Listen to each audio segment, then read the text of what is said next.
Olá, estudante! Seja bem-vindo ao Tira Dúvidas do programa Se Liga na Educação, nosso encontro diário e ao vivo com os professores, que estão aqui para responder as suas dúvidas e te ajudar a aprofundar ainda mais nos temas.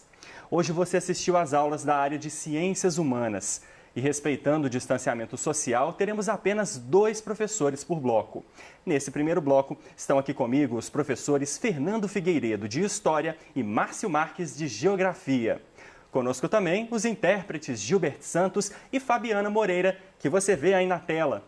Agora é a sua vez de participar. Envie a sua pergunta para o telefone 31 3254 3009 ou para o nosso WhatsApp 31 98295 2794.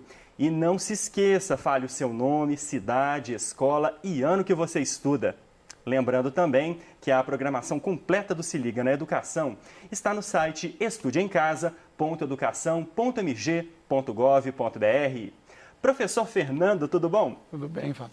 Joia. O que foi abordado hoje em História?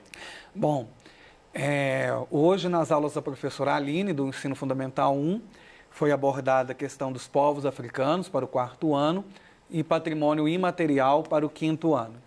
E na aula de História do ensino médio, nós falamos sobre as conjurações do Brasil, as conjurações mineira e baiana. Ok, professor Marques, tudo bom? Estreando no Tira Dúvidas hoje? Tudo bem, Fabrício, joia. O que a gente viu hoje na Geografia? Pois então, hoje foi aplicações com escalas, aula para o 6º ano, que foi lecionada pela professora Elisa, Eu apresentei a América Central para o 8º e recursos naturais, o 9º ano. Ok. Então, vamos às perguntas, com a primeira pergunta para o professor Marques. Professor, pergunta do 9º ano. O petróleo no Brasil foi descoberto por quem e onde? Pois então, o petróleo ele vem sendo explorado no Brasil há bastante tempo, tá? Inicialmente, aí, a partir do século, ou no final do século XIX, Mas é importante dessa pergunta nós entendermos que oficialmente, Quando que oficialmente ele se deu essa exploração, tá? Em 1941, a Petrobras, não exatamente a Petrobras, o governo ele tinha essa concessão, ele tinha um monopólio para poder fazer essa exploração. Então, só ele podia explorar, certo? Em 1941, no Recôncavo Baiano, tá? Se deu esse início de exploração justamente ali na Baía de Todos os Santos, Por que é o recôncavo baiano? Se chama assim, porque existe uma reentrância no litoral da Bahia, onde é a Baía de Todos os Santos, e nesse local passou-se, ou conseguiu, ou descobriu essa exploração. Ou seja, não existe uma determinada pessoa que encontrou. Foram pesquisas que foram feitas até o descobrimento do petróleo, Bom, a resposta é justamente essa, ok? Ok. Bom, professor Fernando, 4º ano, por que foi criado o Dia Nacional da Consciência Negra? Bom, por que se cria o Dia Nacional da Consciência Negra? Porque é importante nós termos a reflexão sobre a importância das populações que são descendentes daquela população que foi escravizada no período colonial brasileiro e no período imperial, na construção da identidade do Brasil, na construção da cultura brasileira, na construção do país, e também dessa questão do pertencimento e da participação. Então, quando se cria o Dia Nacional da Consciência Negra, é para poder falar dessa importância, para poder também a gente discutir a questão do racismo estrutural que existe dentro da sociedade brasileira, que de uma forma negativa vão impedindo as populações descendentes dos ex-escravizados lá do passado, de terem acesso à educação, acesso à saúde, acesso ao mercado de trabalho, terem boas profissões, boas moradias, morarem em regiões com saneamento, com estrutura urbana. Então, esse é um momento da gente parar e refletir como que depois de passar por todo aquele processo da escravização, a gente ainda tem muitas questões a ser resolvidas na atualidade para essa população. E uma questão importante, né? Diga-se de passagem, professor. Muito importante. Bom, professor Marques, sobre o vulcão Cumbre na ilha de Las Palmas, e que atualmente entrou em erupção, esse vulcão está dentro do Círculo de Fogo do Pacífico? 8º ano. Sim, está dentro sim. Ele é um vulcão que está ali próximo à Espanha, né? No território que pertence à Espanha, Ilhas Canárias. E o Círculo do Fogo, ele percorre o nosso globo, chama de Círculo de Fogo. Existe uma contagem, vamos dizer assim, que são aproximadamente 450 vulcões existentes nessa área, tá? Ok. Bom, professor Fernando, agora essa dúvida eu tenho desde a época do ensino médio. Olha só, 1º ano. Qual a diferença entre conjuração e inconfidência? Pois é, Fabrício. Qual que é a diferença? Por que a gente fala em confidência mineira, conjuração baiana ou conjuração mineira?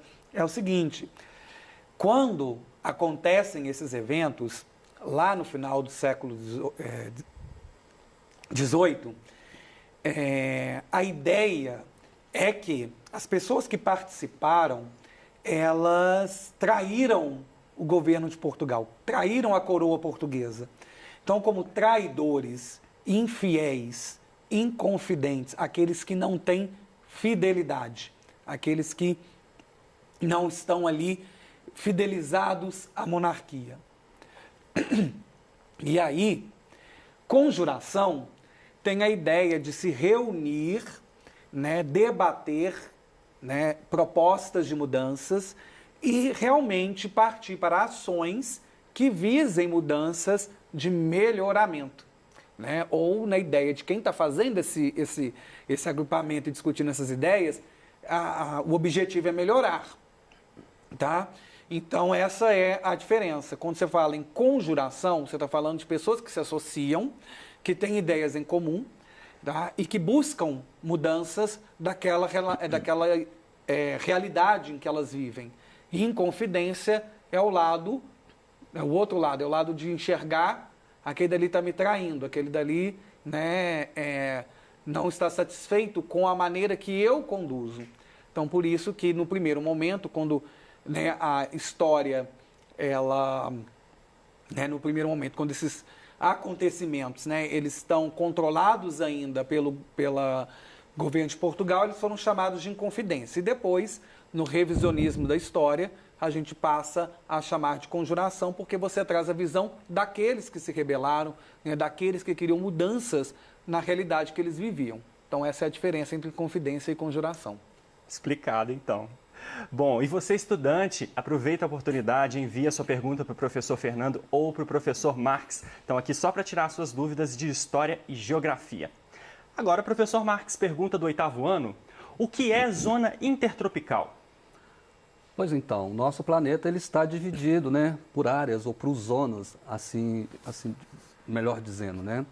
Você nota que nós temos o Polo Norte e o Polo Sul. Essas são as áreas frias do nosso planeta, né?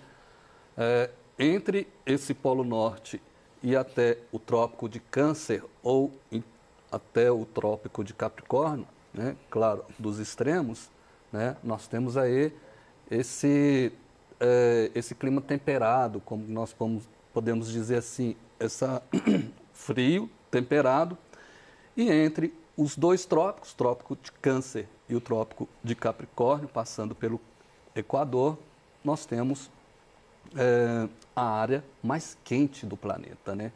Então, a zona intertropical é uma zona que a característica principal dela é a temperatura.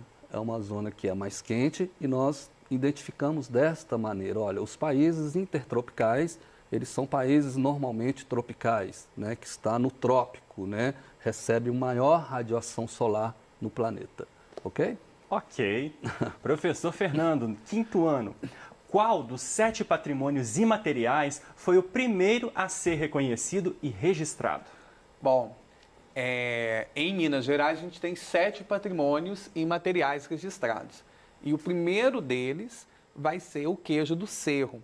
Então, assim, a maneira como o queijo é feito, a receita.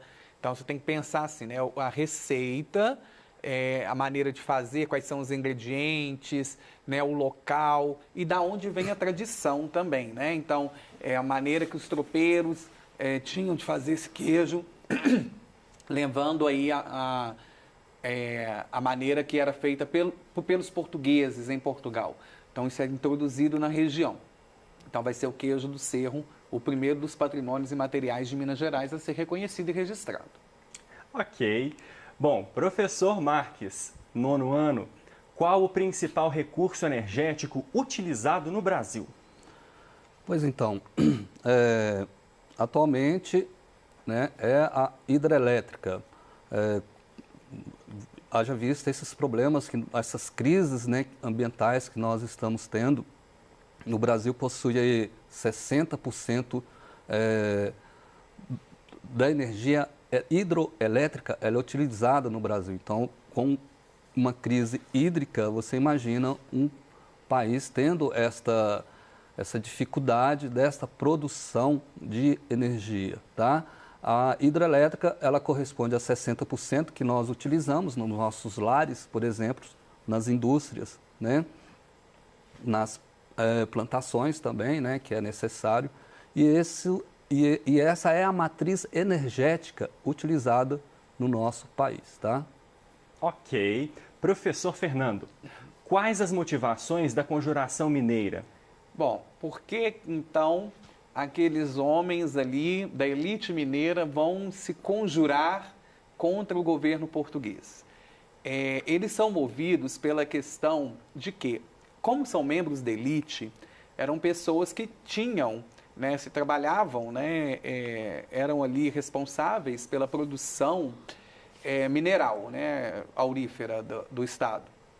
Muitos eram mineradores. Outros pertencentes não da mineração, mas pertencentes a essa elite econômica e política regional e que, por serem dessa elite e por estarem vinculados de forma direta ou indireta à questão da economia principal da região, que era a mineração,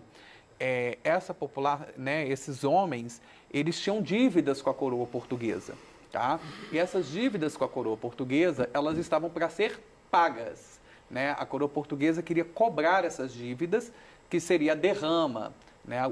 Essas dívidas atrasadas que deveriam ser pagas de uma vez só por esses devedores. Então, quando ficam sabendo que há a proposta do pagamento dessa dívida, essa elite ela se reúne, né, numa proposta de rebelião para poder separar Minas Gerais de Portugal. Não fala de separação do Brasil, é separar Minas Gerais do restante, né, da colônia portuguesa e do Estado português e criar aqui, então, uma república, porque aí você já tem, né, as discussões do pensamento liberal e da organização liberal política na Europa, que essa elite tem acesso porque ela é elite, então ela se forma, né, ela tem acesso ao sistema educacional da época, e aí essa elite então conhece as discussões do pensamento liberal, do que é república, de um Estado republicano, de um Estado com separação de poderes, com eleições, né, e não que eles vão querer realmente que seja um Estado democrático. Eles estão falando, né, nós estamos falando só de uma organização política diferente. Então eles vão querer introduzir uma organização política diferente para que, com a formação desse novo Estado, a dívida suma, porque num Estado que não existe e passa a existir, uma dívida que existe com outro Estado que agora, né, não existe mais, essas dívidas vão sumir também. Então, as motivações elas estão atreladas a essa questão da cobrança dessas dívidas atrasadas. Ok. Professor Marques, 6º ano. O que é a escala no mapa? Ou o que significa isso no mapa? Pois então, existem pessoas que têm muita dificuldade de compreender isso, né?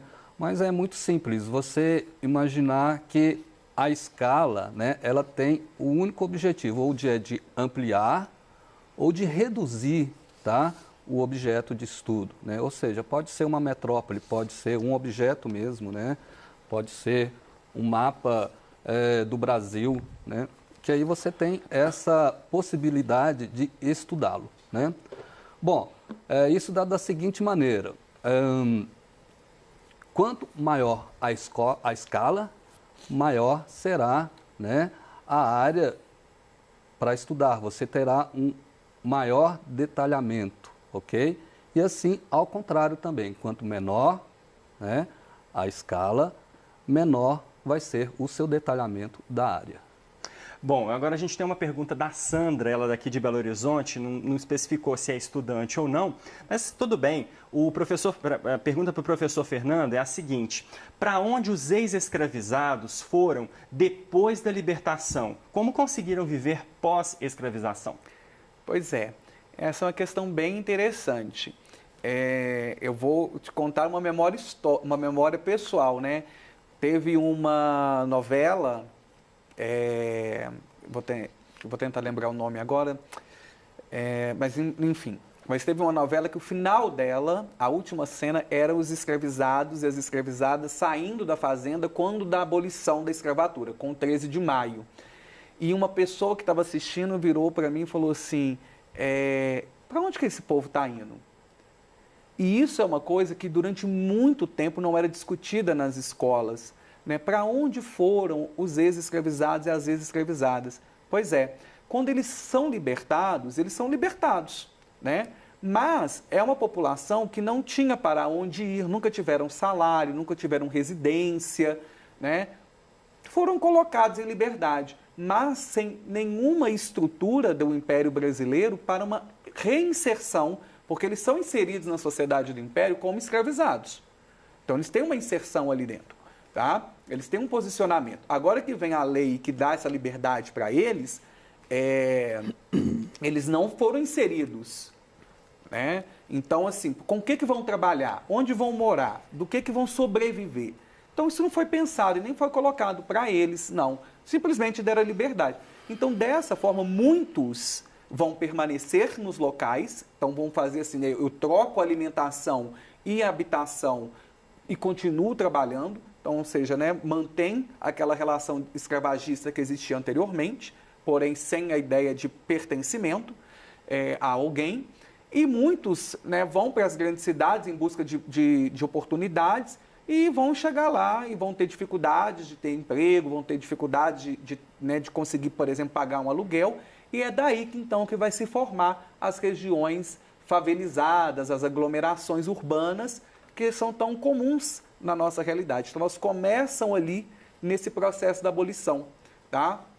Porque essas pessoas elas vão ir para as áreas que não eram ocupadas, distantes dos núcleos urbanos, e vão viver ali sem estrutura nenhuma, mas era o local que eles tinham, porque aquelas áreas não eram requisitadas por ninguém, né, não tinham registro, não pertenciam a ninguém, então eles vão, né, para essas áreas e vão começar a viver ali, vão tentar sobreviver ali, e aí vai surgir as favelas, né, os chamados aglomerados urbanos. Respondido então, Sandra, obrigado pela participação, um abraço para você. Agora a pergunta do Tiago Simão, da Escola Estadual Professor Astor Viana, de Conselheiro Lafayette, aqui, cidade de Minas Gerais. E também quer saber, professor Fernando, o que aprendemos com o Zumbi dos Palmares? Ficou algum legado? Pois é, Tiago, né? Uhum. Conselheiro Lafayette, hoje eu não vou errar, porque eu sempre erro, né? Conselheiro Lafayette, muito obrigado pela participação. É o seguinte, o que nós aprendemos com o Zumbi dos Palmares, né? Qual foi o legado deixado? É o legado da resistência, é o legado de entender que essa população que foi forçada a sair da sua identidade natal, do seu território original, né, atravessar um oceano, a revelia da sua vontade, chegar aqui, ser explorados, né, muitas vezes ali, viver de forma degradante, separados das suas famílias, separados dos seus laços afetivos, além do laço territorial que já tinha sido separado, essas pessoas ainda encontraram formas de resistir a todo esse processo, né, e de criar e recriar aquele espaço anterior que eles tinham aqui dentro. Então, quando a gente pensa, por exemplo, nessa diáspora que é feita, a revelia da vontade dessa população, eles recriam aqui, né, aquilo que eles viviam. Então, eles trazem todo esse conhecimento e a forma de resistir não é só a forma da resistência militar, bélica, né, desse confronto com os colonizadores que Zumbi dos Palmares vai representar como liderança desse confronto bélico. Mas também a gente aprende com o Zumbi dos Palmares, né, e com todos os quilombolas essa resistência cotidiana e essa resistência que a gente enxerga até hoje na construção de quem nós somos enquanto brasileiros e brasileiras na atualidade. Né, porque nós somos fruto disso tudo, e, né, a gente é fruto também dessa resistência. A resistência que está na forma de se alimentar, na forma de falar, né, no sincretismo religioso. Então a gente percebe aí essa importância, né, dos quilombos e da resistência quilombola, né, na construção do nosso país. Ok, respondido então. Tiago, obrigado. Nosso abraço de sempre para você, para o pessoal da Escola Astor Viana, para você aí também, ligadinho no Tira Dúvidas. Bom, e agora é hora do intervalo, mas o professor Marques continua com a gente no próximo bloco, que terá também a presença da professora Denise Leal, de Filosofia. Professor Fernando, muito obrigado mais uma vez pela participação aqui no Tira Dúvidas. Obrigado você. E você, estudante, envia suas perguntas para o nosso telefone ou para o nosso WhatsApp. O Tira Dúvidas volta daqui a pouquinho. Até já.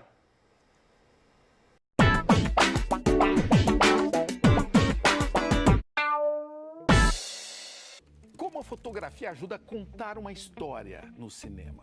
Fotografia é arte. Eu acho que direção de fotografia, que é o que eu faço, é mais um ofício do que uma arte. Mas ele tem o sonho de quem pratica esse ofício é ser cada vez mais artista, é ser convocado pelo autor, pelo diretor, pelo produtor a ser artista. Quer dizer, a sua veia artística é bem-vinda nesse momento. Adriano Goldman, ganhador de 2 Emmys e um BAFTA pela direção de fotografia de The Crown, fala do seu ofício, da vida de imigrante e de uma ferramenta brasileira chamada gambiarra. No Provoca de terça, 10 da noite.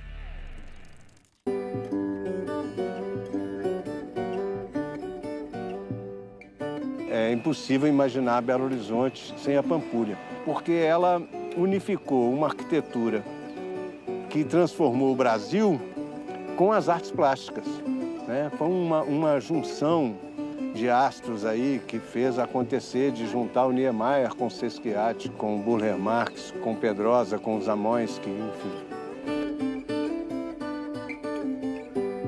Encontrei quase 200 espécies de aves aqui. Algumas delas foi o primeiro registro para Belo Horizonte e região. Eu, então, comecei a vir caminhar e comecei a fotografar. E a partir daí também, essa Pampulha ainda me deu um livro. Eu sou o Tavinho Moura, estou aqui no quilômetro 10 da Lagoa da Pampulha.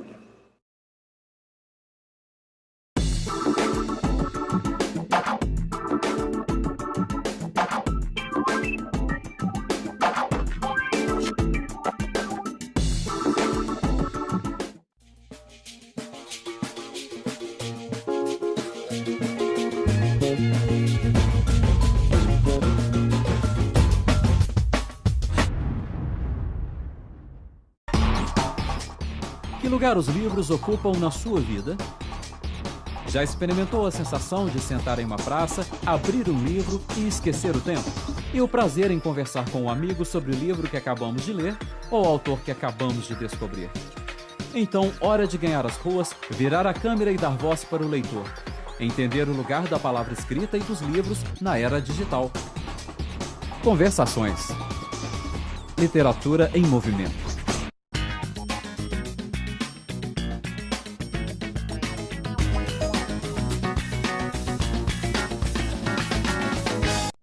Estamos de volta com o Tira Dúvidas de Ciências Humanas, agora com os professores Denise Leal, de Filosofia, e Márcio Marques, de Geografia. Participe com a gente, envie a sua dúvida para o telefone 31 3254 3009 ou para o nosso WhatsApp, 31 98295 2794. Professora Denise, tudo bom? Tudo bem. Tudo jóia. O que foi abordado hoje na filosofia? Isso, hoje nós vamos foi falado sobre Corpo e Mente, de Baruch Spinoza. Ok, então vamos novamente às perguntas. Abrindo esse bloco com pergunta para o professor Marques. Pergunta do 6º ano, professor. O que é escala pequena ou menor? Pois então, novamente entra o conceito da redução, né, e da ampliação. A escala pequena, você tem essa redução, né? Quanto menor a escala, menor vai ser a sua área trabalhada, né? Ou seja, você tem uma redução, ok? Pergunta, seja muito bem-vindo. Então, nós temos o quê? O corpo e a mente, são afetados. Na visão de Spinoza, né, o corpo é o chão da mente. Então, uma coisa está interligada à outra. Então, nós temos o quê? O corpo e a mente, são afetados pelos outros e todos eles vêm explicar, vindo da realidade que é Deus. Então, não existe uma diferença. Então, os dois caminham juntos e explicam Deus. Ok. Professor Marques, 9º ano. Qual o recurso energético mais utilizado no Brasil? A fonte de energia mais utilizada no Brasil, recurso energético, é o petróleo, tá? O petróleo, seguida, existe uma confusão nisso aí que muitas pessoas perguntam sobre a matriz energética. A matriz energética mais utilizada é a energia hidrelétrica, tá? Nós temos o petróleo como recurso energético mais utilizado, né? Ok. Professora Denise, qual a diferença de compreensão entre Descartes e Spinoza sobre a relação entre corpo e mente? Sim, interessante pergunta, que ambos pensam um pouquinho diferente nessa relação corpo-mente. Descartes é dualista, nós já vimos isso em outras aulas nossas. Ele acredita que existe duas realidades, duas existências. Mente e corpo são duas coisas separadas. E Spinoza vem falar que exatamente o que nós respondemos agora na pergunta anterior, que não. Que tudo, não existe duas realidades, que ambas coisas vêm de quem? De Deus. Então Deus é natureza, Deus é tudo. Então Deus está na composição da constituição entre corpo e mente e natureza. Essa é uma discussão que a gente confunde achando que é uma discussão religiosa, mas não, é puramente filosófica e até científica, né, professora? Puramente filosófica. Então aqui nós não temos nenhum cunho religioso. Ele vem falar de Deus, Deus é metafísica, faz parte do estudo da filosofia. Então, nós estamos aqui falando de pura filosofia, viu, gente? Não estamos levantando bandeira religiosa, não. Ok. Professor Marques, 8º ano. Como funciona a passagem de navios de um oceano para o outro pelo Canal do Panamá?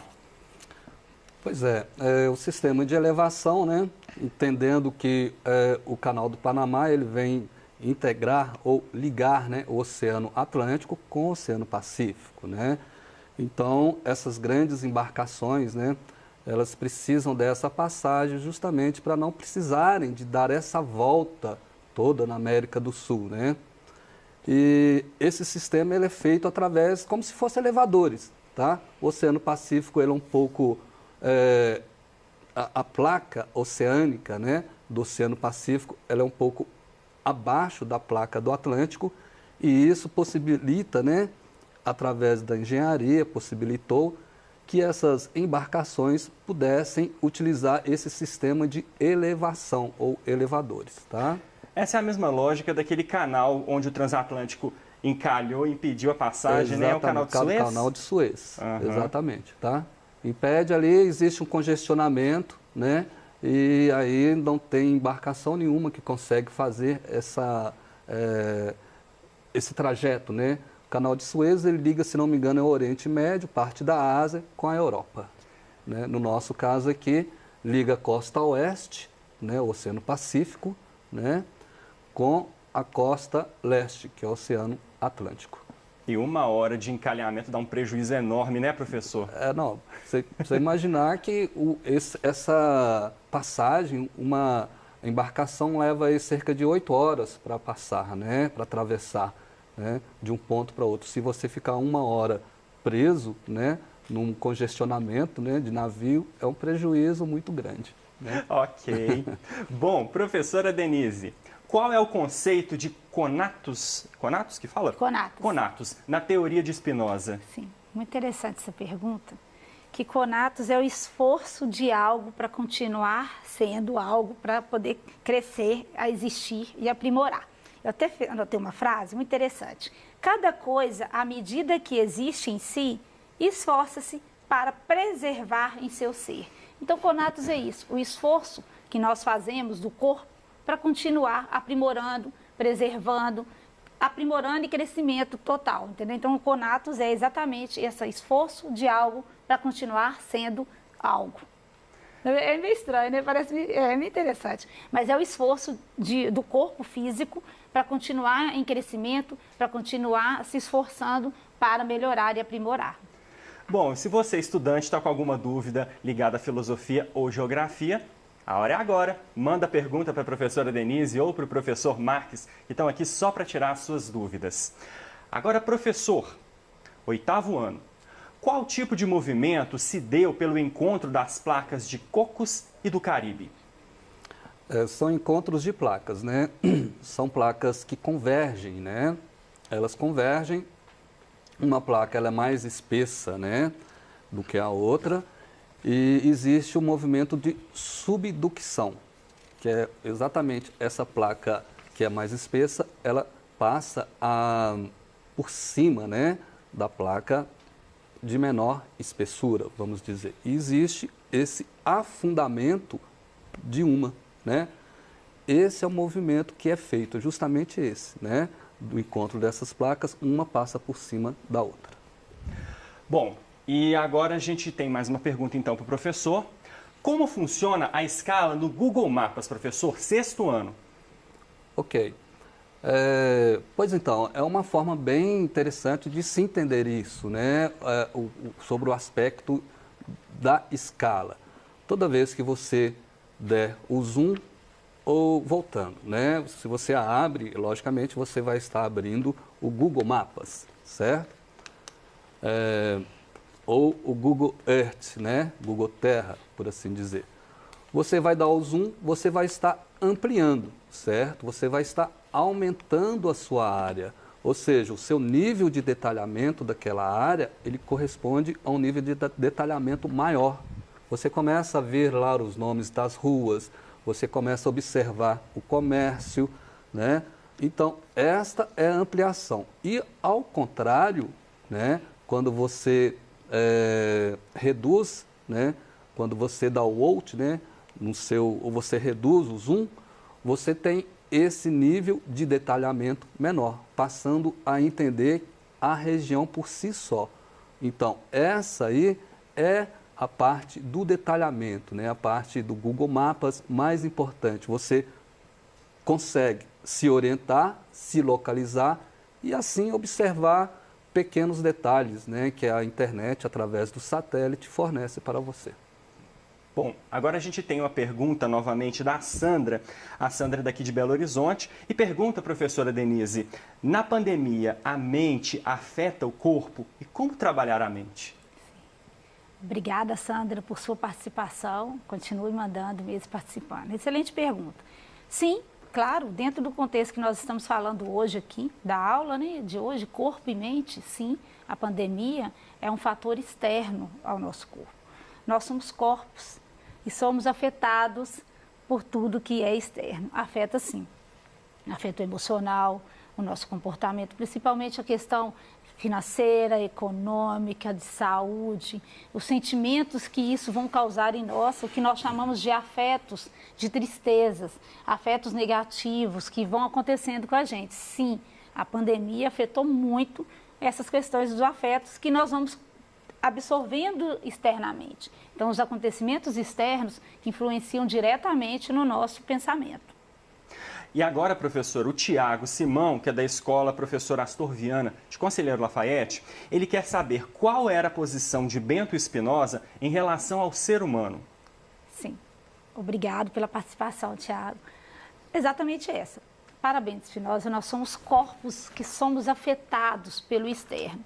Então, essa relação, o ser humano acaba sendo conduzido, condicionado pelo mundo exterior. Então, por isso que nós trabalhamos aqui a questão de afeto, né? Afeto positivo, afeto passivo e o afeto ativo. Então, nós estamos falando de sentimentos passivos e sentimentos ativos.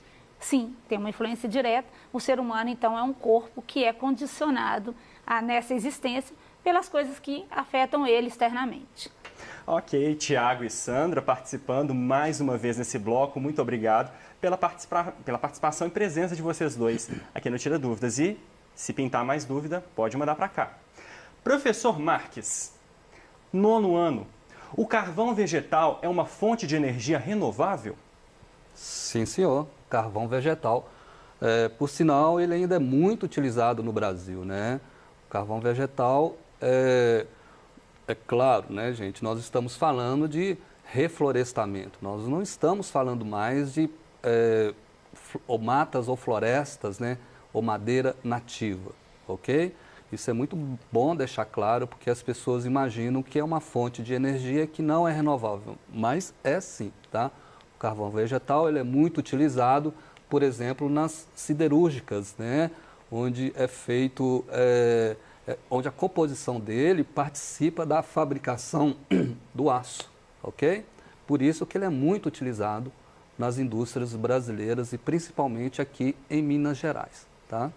Agora essa pergunta é do 8º ano, professor. Quantas divisões possui a América Central e quais são os nomes delas? A América Central ela possui 2 subdivisões, né? Que é a parte do continente, que nós chamamos de istmo, né? E a parte insular, que é a parte onde existem as ilhas, né? Aqueles paraísos caribenhos, Bahamas, do Caribe, né? As praias cubanas. Então, essa parte das ilhas é uma outra divisão, que nós chamamos de insular, ok? Ok. Bom, professora Denise, a gente estava falando de mente e corpo. Me responde então, qual o significado da alegria e da tristeza na ética de Spinoza? Isso, exatamente. É aquilo que nós falamos agora de afetos. Quando Spinoza fala de afeto, nós falamos de ser afetado. Então, das coisas que acontecem no mundo exterior, me afeta. Então, eu vou trazer o quê? Esses 2 sentimentos aqui para mim, que é tristeza, né? Tristeza e alegria, que são 2 sentimentos primários do ser humano. Que são o quê? Que acontecem, esses sentimentos surgem em mim a partir do momento que eu vivencio algo que vem de fora. Vou dar um exemplo, que é bem interessante para a gente poder contextualizar e entender melhor. Quando eu falo de tristeza, nós estamos falando de um afeto o quê? Uma convivência, às vezes aparece alguém, uma comida que eu não gosto. Vou dar um exemplo assim, bem simples. Então, eu estou vendo aquela comida, vai me dar uma sensação de tristeza, não queria comer aquela comida. E da alegria, por exemplo, um abraço, um beijo, um carinho, que vem do externo. Então, eu tenho essa sensação de alegria. Então, ele trabalha isso, o quê? Esses 2 afetos são um afeto primário e que vem, parte, na verdade, do mundo exterior. Agora, professor Marques, a Sandra também tem uma pergunta para você. Como acontece o abalo na Terra, no caso, terremoto? Ei, Sandra, tudo bem, né? Pois então, Sandra, são os abalos sísmicos, né, que nós estamos falando. Isso é justamente esse encontro, né, ou através, né, da movimentação das placas tectônicas. Existem os tipos de movimentos ou tipos de encontro, onde esses abalos sísmicos, né, eles vão levar tremores, né, em determinadas regiões que estão próximas, certo? Mas só naquelas regiões que estão próximas. Aí você pergunta, poxa, mas existe abalos que são sentidos, por exemplo, em Minas Gerais ou em outras localidades do Brasil, né? Por estar em locais mais distantes, né, isso é meio que improvável que ocorra um terremoto de grandes proporções, né? Ou um abalo, né? Ou tremores de grandes proporções, né? Longe dos encontros de placas, tá? Mas dependendo do nível de profundidade que existe esses encontros, esses abalos sísmicos, né? Essas tensões, elas são sentidas em diversas regiões ao longo daquele continente, né? Ou da fossa oceânica, como é dito também, tá? Agora, professor, a Sandra perguntou também se em Minas Gerais existe abalo. No caso, você já respondeu. Seria, então, que tipo de abalo? Já que não é um abalo de placa tectônica, seria, por exemplo, uma escavação, alguma coisa assim? Não. Na realidade, nós identificamos os abalos por uma escala, que chama escala Richter, né? Não sei se bem corretamente se a pronúncia é essa, mas deve ser. E aí, à medida que chega, quanto maior essa leitura, vamos dizer assim, e maior são os temores. É claro que pode existir um abalo de um determinado terreno devido, né, a algum tipo de exploração, né, por exemplo, utilização de minas, né, a utilização de dinamites em minas. É claro que vai ocorrer abalos, mas isso tem relação antrópica, né, relação direta com o homem e não com fenômenos naturais. Quanto a terremotos, existe essa possibilidade, sim, de existir pequenos abalos longe dos encontros de placas, mas determinando, né, a escala Richter, que normalmente ela não é a nível para causar grandes tremores, vamos dizer assim. Ok, agora a pergunta da Sandra é para a professora Denise. Qual a relação entre corpo e pensamento? Então vamos lá. Obrigada mais uma vez, Sandra, pela participação. Corpo e pensamento. A relação é de interligados. Tá? O corpo, o pensamento, pode ver que muitas vezes algumas coisas que nós pensamos podem prejudicar o nosso corpo. Então, nós temos, às vezes, vou dar um exemplo, às vezes a depressão, a ansiedade. Então, está acontecendo aqui, mas o meu corpo físico sente. Então, corpo e pensamento estão diretamente interligados. Nesse sentido, ela também pergunta, professora, o que significa a frase penso, logo existo? É interessante, muito boa pergunta. É o que nós falamos agora há pouco, da diferença do pensamento de Spinoza para o pensamento de Descartes. Né? Então, o que acontece? Penso, logo existo. Aqui nós estamos com o pensamento de quê? De ideia inata. Então, primeiro eu tenho o pensamento, a ideia, para depois, então, eu fazer a minha existência. Então, primeiro a coisa acontece na mente, para depois, isso justificando a frase, tá? Para depois, então, acontecer as coisas externas. Então, Descartes acredita que nós temos uma ideia que já nasce com a gente, mesmo não tendo a experiência exterior, mesmo não acontecendo as coisas fora, no mundo exterior eu já tenho a ideia de caminhar, de tudo isso aí. Então, penso, logo existo. Então, a minha existência parte do meu pensamento, do pensamento racional. Bom, a Sandra volta com pergunta novamente para o professor Marques. Dessa vez, professor, como reflorestar a Amazônia? Ou seja, qual projeto político ajudaria para não desmatar a floresta? Essas são questões muito complicadas, né, diante do tipo de desenvolvimento econômico que que o Brasil, não só o Brasil, mas o mundo se encontra, né? Existem vários tipos de projetos, né, Sandra, que dificultam, né, ou leis que dificultam, né, esse tipo de exploração. Reflorestar mata nativa na Amazônia é muito complicado, muito difícil, porque isso vai levar milhares e milhares de anos, porque são árvores que estão ali já há mais de 100 anos, né? Isso aí nós não estaremos aqui para vivenciar isso. E colocar a floresta do seu bioma da forma que era antes, não tem como. Então essas áreas que já foram devastadas, isso agora tem que ter um controle, né, para colocar as árvores, para replantar árvores nativas e ter esse controle ou fiscalizar, né, aquela região para que isso não ocorra mais. Agora, sobre o aspecto político, é uma responsabilidade política, né? Não tem como a gente falar ou dizer diretamente que o desenvolvimento econômico não está atrelado a isso. Porque está, né? É um recurso natural que tem que ser explorado, mas explorado com consciência. É claro, não estou colocando aqui que deva ser devastado, como é feito hoje. Mas dependemos disso, dependemos do recurso, né? Dependemos do clima, né? Para isso. Enfim, são vários fatores, né? Ela fez uma outra pergunta, Fabrício, que eu não li mesmo. A pergunta é como o governo pode ajudar nesse sentido. É justamente isso, são com leis e fiscalizando, né? E coisas concretas, né? Coisas eficientes, né? Dar às instituições ou às organizações que trabalham em cima disso, dar a devida capacitação ou valorizar aqueles profissionais, valorizar os indígenas, no caso da floresta amazônica, né? Enfim, existe, é muito bom e importante também falar a respeito disso, porque existe o que é a Amazônia legal e a Amazônia geral. A Amazônia legal ela está em território brasileiro e constitui de 60% da Amazônia, né, está no território brasileiro. 40% do nosso território, né, é a floresta amazônica. Olha só, a dimensão disso é gigantesca. Você imagina o potencial de água que existe ali, das bacias, né?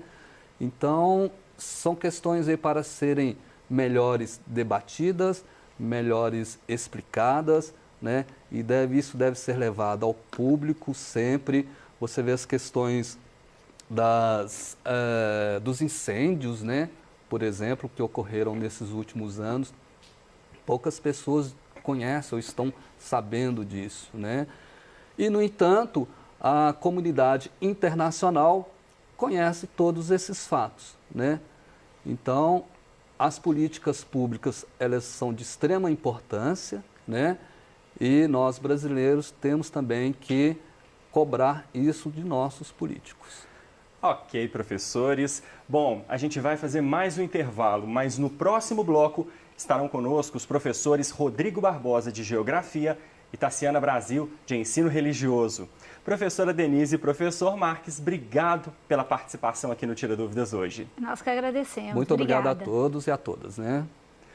E você, estudante, envie a sua pergunta para o nosso telefone ou para o nosso WhatsApp. O Tira Dúvidas volta já, 3 minutos.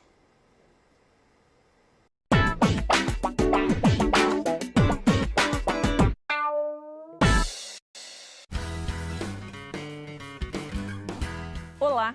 Você sabia que quase 1/3 dos homens não tem o hábito de fazer exames e buscar atendimento médico? E que temas como depressão e suicídio ainda são tabu entre eles? Por isso, no BG de Casa em Casa desta terça, vamos falar sobre saúde mental masculina. É às 5h30 da tarde e a gente conta com você.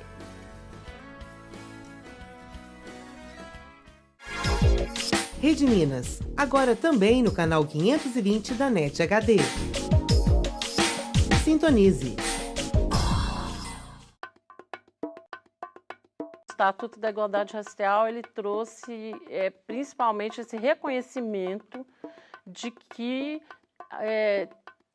deveria, ou hoje a gente pode dizer, que tem que ter ações, políticas públicas voltadas para reverter a desigualdade no nosso país. E a gente sabe que essa desigualdade social, ela tem uma marca muito forte, e essa marca é a marca da desigualdade racial. Então, o racismo tem um peso sobre o processo de desigualdade no nosso país.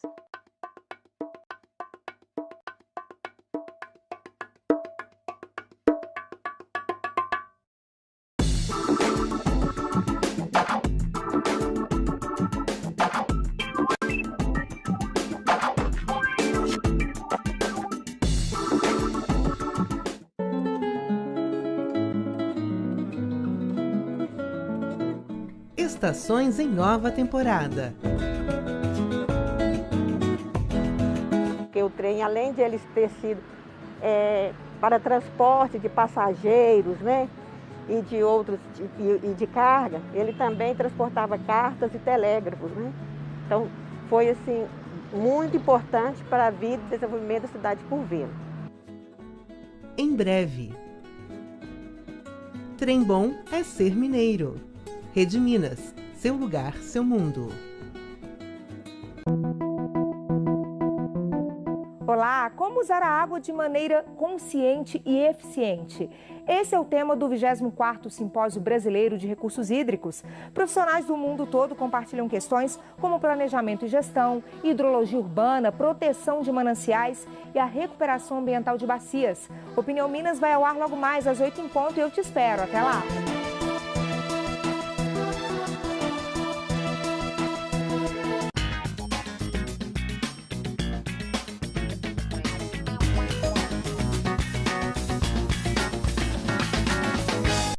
Estamos de volta com Tira Dúvidas de Ciências Humanas. Neste último bloco, com os professores Tassiana Brasil, de Ensino Religioso, e Rodrigo Barbosa, de Geografia.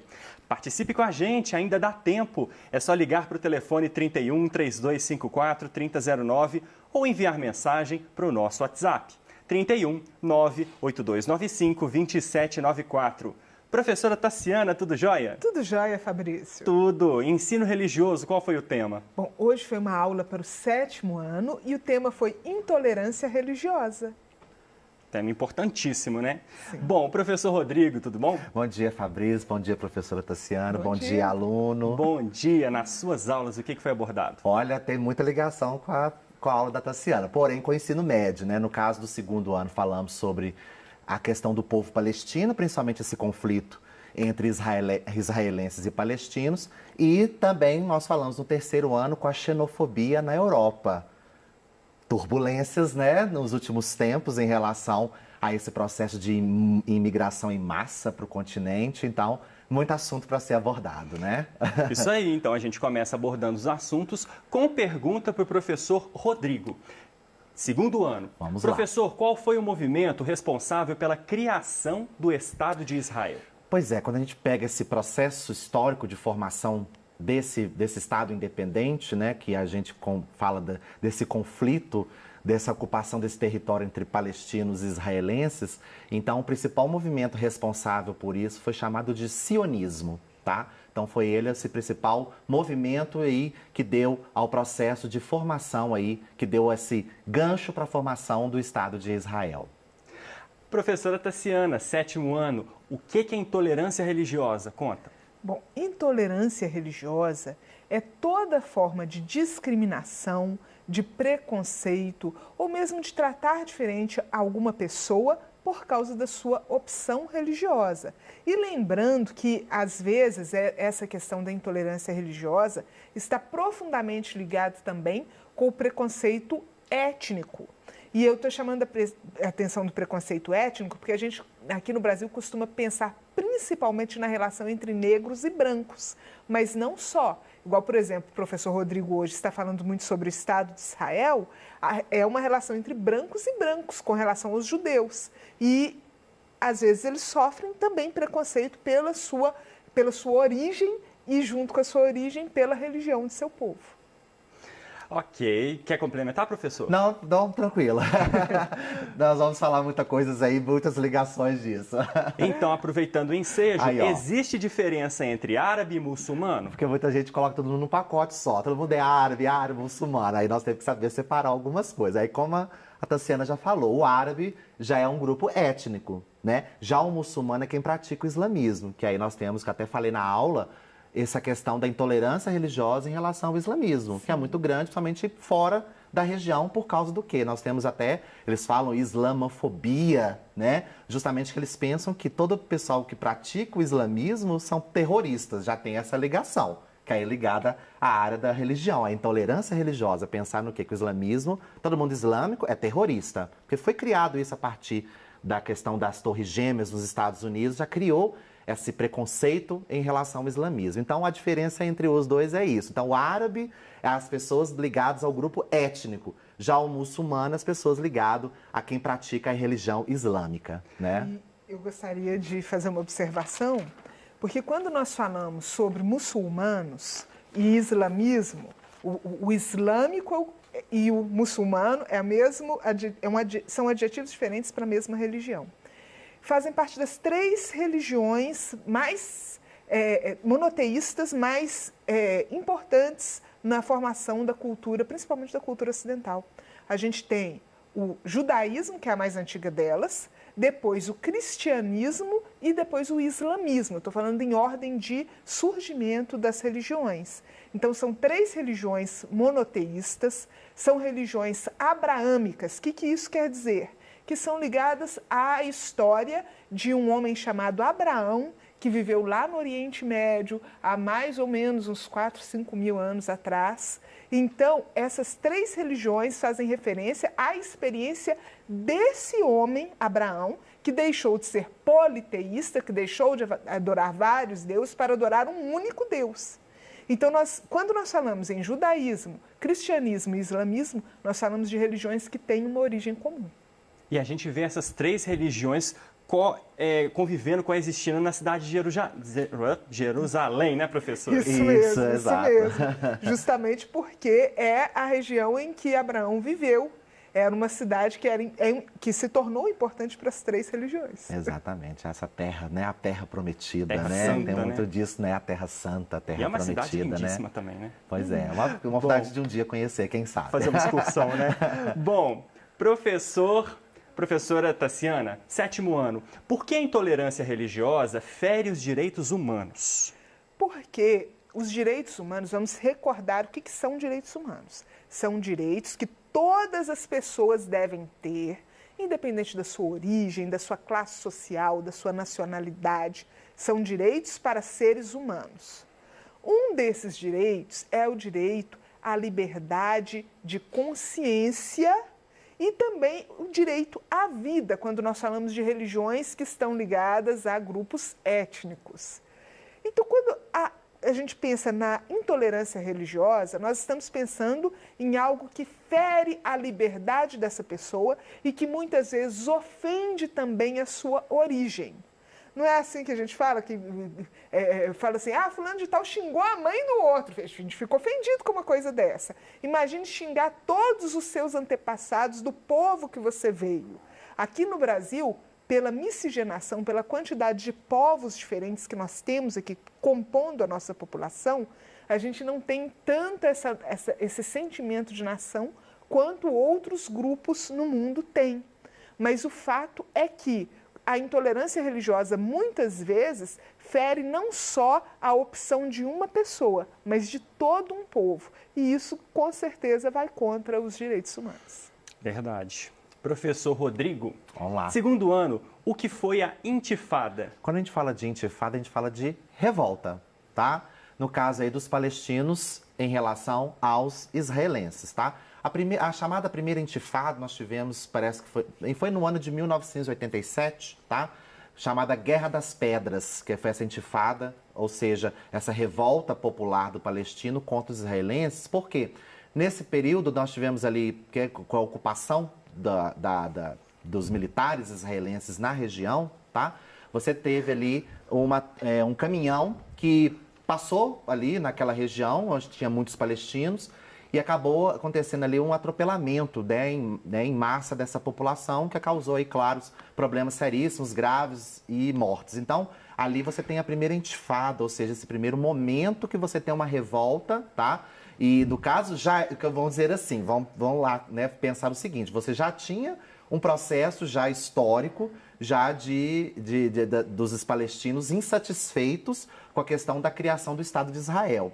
Então, com esse processo da ocupação dos israelenses e esse processo aí, quando eu contei essa história aí desse caminhão atropelando alguns palestinos, então você já tem um processo de ebulição que já acontece. Então, você já tem um histórico de problemas entre os dois povos. E aí você tem essa situação, então você cria mais uma problemática. Então, por isso que a intifada é chamada, a gente pode colocar como sinônimo de revolta, tá? E a conhecida depois teve outras, claro, porque sempre acontecendo fatos, situações, né, que acontecem na região, que isso vai causando as revoltas. E aí, hoje, quando você compara o militarismo de um do outro, claro que, né, você compara a Guerra das Pedras em relação à questão militar dos israelenses, é muito injusto nesse sentido, né, porque a força israelense na questão militar é muito maior em relação dos palestinos. Mas foi uma forma da revolta, né, de você revoltar contra uma situação muito insatisfeita com a ocupação ali dos israelenses, e aí com essa situação ficou a ebulição, né, ou seja, a coisa ficou muito mais séria, muito mais grave, e aí começou, quer dizer, você reacendeu mais ainda o conflito ali na região, né? Agora, professora, a Sandra, aqui de Belo Horizonte, ela tem algumas dúvidas e vou começar indo por tópicos, a gente vai dividir nas dúvidas dela. A primeira é, as religiões são demográficas? Oi, Sandra, muito obrigada pelas perguntas. Quando nós falamos em demografia, não é, professor Rodrigo? Perfeito. É o estudo da população, não é? Exato. Pois bem, as religiões, eu não sei se demográficas é um adjetivo adequado para se tratar as religiões.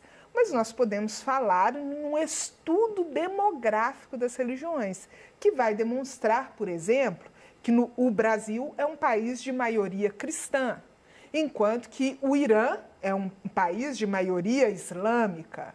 Enquanto, por exemplo, que outros países, os Estados Unidos é um país de maioria cristã, protestante, enquanto que o catolicismo, que é a forma de cristianismo mais difundida no Brasil.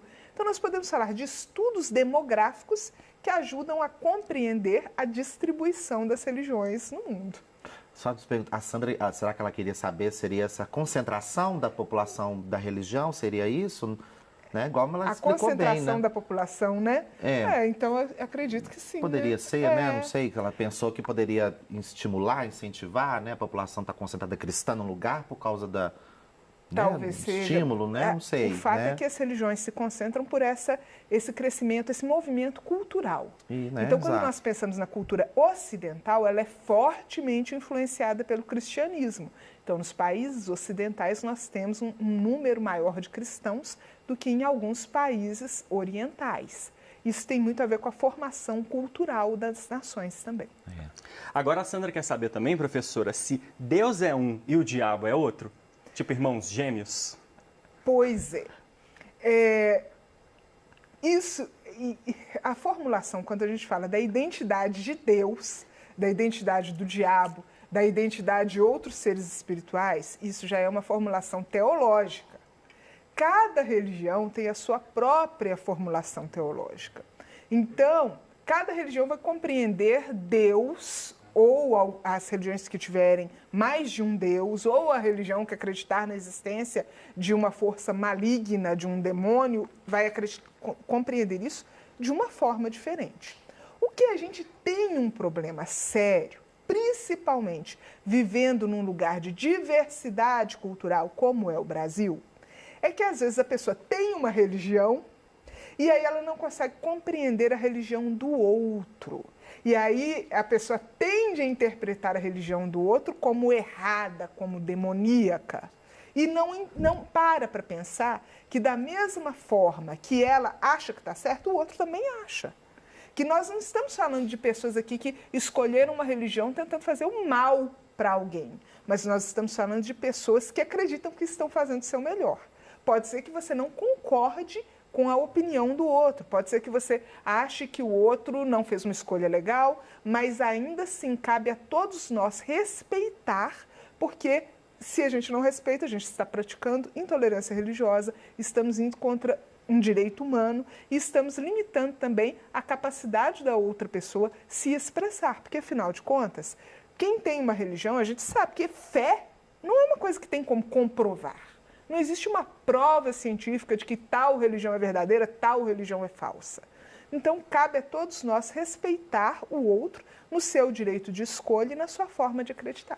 Inclusive, é uma das perguntas da Sandra também, se a intolerância começa em casa. Olha, essa é uma questão bem polêmica. Eu vou te convidar, Sandra, assista a nossa aula de semana que vem, na terça-feira, que nós vamos trabalhar também sobre essa questão da intolerância religiosa e onde que ela começa, o que a gente percebe na nossa sociedade. O que a gente percebe é que, de acordo com as denúncias do Disque 100, a maior parte das ocorrências de intolerância religiosa, elas são entre pessoas conhecidas, não são de pessoas desconhecidas. Então, dentro de casa, acontece entre amigos, entre colegas de trabalho, entre vizinhos, são pessoas próximas que tendem a cometer intolerância. E percebemos também que as mulheres e os negros tendem a sofrer maior intolerância religiosa, qualquer que seja a sua confissão. Então, às vezes a gente fala, os negros, é pensar, porque é praticante de religião afro. Não, negros evangélicos sofrem mais preconceito do que brancos evangélicos. Então, o preconceito e a intolerância religiosa ela está profundamente relacionada também com as outras formas de intolerância e de relações de poder que, às vezes, não estão bem resolvidas na sociedade. Complicado, né, professora? Deveria ter uma educação moral para as pessoas nesse sentido, né? Com certeza. Sim, ainda estamos no século XXI, ainda ainda é um processo longo, que precisa ser desconstruído ainda, porque ainda vivemos um período turbulento de conflitos religiosos aí, intenso, né? Sim, com não certeza. só aqui, mas em vários lugares do mundo, perseguições de todos os tipos, por ter uma religião diferente do outro, né? Nós falamos de uma sociedade secularizada, em laicidade de Estado, mas a disputa religiosa está presente. Ainda é forte, muito grande, né?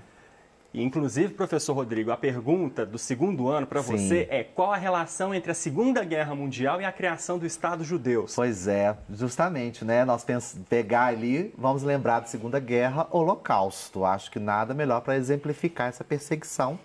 Na época da Segunda Guerra, né, na Alemanha, Adolf Hitler, né, perseguição aí aos judeus naquele período. Então você teve aí uma grande diáspora, né, desse povo judeu espalhar por várias partes, e uma delas na região da Palestina, tá?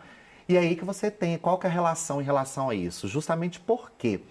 Porque depois, com o fim da Segunda Guerra Mundial, ou seja, houve uma grande pressão, principalmente na ONU, que é a recém-criada ONU, porque a ONU foi criada justamente aí no período fim da Segunda Guerra Mundial. Então houve uma grande pressão para que criasse esse Estado para esse povo judeu, né, que foi perseguido, exilado durante esse período da Segunda Guerra Mundial, devido à questão do Holocausto, né? Então aí há uma grande pressão. Porém, essa pressão favoreceu apenas a criação do Estado judeu e deixou esquecido a questão do povo palestino de fora. Então você tem aí, já começa essa questão do conflito entre os dois, né, esse processo de criação de um Estado, e o outro ficou de fora dessa divisão, né? Então aí você tem a divisão de duas regiões, um que pertence a Israel, que no caso independente, reconhecido, e o outro ainda, infelizmente, nesse processo de busca dessa independência. Então por isso a relação é essa, principalmente com a questão do Holocausto, né, desse processo de perseguição ao povo judeu. Né? Nesse sentido, aí responde a pergunta da Sandra, né? Acaba se tornando uma questão demográfica. Demográfica também, porque você vai ter a diáspora, né, judaica, justamente esse povo vai tentar fugir desse processo, né, de perseguições, de violência de todos os tipos. Então, acontece muito hoje também isso na Ásia, né? É muito comum algumas minorias, né, também não terem o seu lugar, né? Ou seja, uma falta de identidade do território, que é uma coisa da geografia que a gente trabalha muito, a desterritorialização, né? Ou seja, as pessoas que não têm, elas viviam num determinado lugar e precisaram migrar para outros, muitas vezes por questões religiosas. É uma das coisas ali na região que tem uma ebulição muito forte, tanto étnica quanto religiosa também, né? Então você vai ter uma população ali distribuída de todas as áreas, e isso não foi diferente com o povo judeu, né? Não, e sobre essa questão de redistribuição populacional por questões religiosas, a própria formação dos Estados Unidos, quando a gente pega quem migrou para os Estados Unidos, em grande parte foram grupos protestantes minoritários, foram batistas, presbiterianos, metodistas, que sofriam preconceito na sua nação, porque não eram dos grandes grupos protestantes, como os luteranos, como os anglicanos, e acabaram migrando para os Estados Unidos porque sofriam preconceito. E da mesma forma, no Brasil, nós temos também migração por motivos religiosos. Nós temos um grande número de judeus que vieram perseguidos pela Inquisição ou por sofrer qualquer forma de discriminação no seu país de origem. Então, nós podemos falar que sim, essa questão religiosa, ela influencia demograficamente, ela influencia a formação de novas populações também. E até isso também é questão até na África, né? Que a África também é uma ebulição enorme em relação a essa questão, né? Justamente pelo processo colonial, a gente tem esse histórico de processo de redivisão né, do período colonial. Então, ali na África também tem essa redistribuição por questões religiosas. Então, talvez acho que a Sandra queria saber algo nesse sentido. Talvez, né? Então, Sandra, talvez, acho que pode ter respondido dos dois lados, né? Essa forma dessa perseguição e essa redistribuição dessa população devido à influência da intolerância religiosa, né? Em várias partes do mundo aí, né? Agora, Sandra, tem uma pergunta também muito interessante, professora Tassiana. O que é o Alcorão? O Alcorão é o livro sagrado do islamismo. De acordo com a crença islâmica, o Alcorão foi ditado por Deus a Mohammed, que também é conhecido como Maomé, mas nome não se traduz, lembre disso, então a forma certa é Mohammed.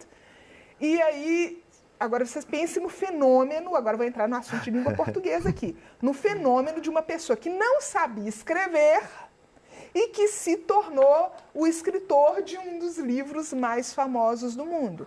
Então, como que foi esse processo? De acordo com a tradição islâmica, o anjo ditou a Mohammed, que decorou o que foi ditado, e aí Mohammed ensinou para os seus discípulos, para os seus parentes, e eles que escreveram, porque Mohammed mesmo era analfabeto. Mas, ainda assim, é um livro sagrado, um dos mais conhecidos no mundo, e que, apesar de todo o preconceito que as pessoas têm contra o islamismo, é um livro que traz uma mensagem de amor e de tolerância. É isso que eu queria até colocar, para não fazer a confusão, porque foi colocado muito o Alcorão como grande responsável pelos atentados terroristas, né? Sim. Então a gente tem que tomar muito esse cuidado, viu, Sandra, da questão do preconceito por causa disso, né? Não significa que a questão do livro, né, de usar o Corão para poder fazer o que fizeram. Então, porque colocaram muito esse preconceito, né? Sim. Colocaram na mídia o tempo todo, no mundo inteiro, que é o Corão. Aí o grande responsável, no caso, para poder fazer os atentados terroristas dos 11 de setembro lá nas Torres Gêmeas nos Estados Unidos. E é uma forma de intolerância, né? Exato. Porque o papel está ali, o texto está ali. A leitura é responsabilidade do ser humano. Como que ele vai interpretar o que está escrito ali, cada um com a sua consciência. Então, uma pessoa pega um texto que traz uma mensagem boa e dali manipula o texto para que ele traga uma mensagem de violência, mas o erro está na pessoa que fez a leitura e não no texto em si. Perfeito. Ok, professores. Bom, pessoal, Tira Dúvidas de Ciências Humanas está terminando. Mas ficou alguma dúvida? Então baixe o aplicativo Conexão Escola 2.0 e envie a sua pergunta. O app é gratuito e não consome os dados da sua internet. Consulte também o PET, Plano de Estudo Tutorado, disponível gratuitamente para download no site estudeemcasa.educação.mg.gov.br. E claro, assista às aulas quantas vezes você quiser nas nossas plataformas digitais. Eu agradeço a professora Tassiana e o professor Rodrigo, essa discussão sempre riquíssima. Perfeito. Importante aqui no Tira Dúvidas. Poderemos ter outra oportunidade de ter mais, com certeza. Bom, eu agradeço também aos nossos intérpretes e agradeço principalmente a sua companhia. Para você, um grande abraço e a gente volta amanhã. Tchau, tchau.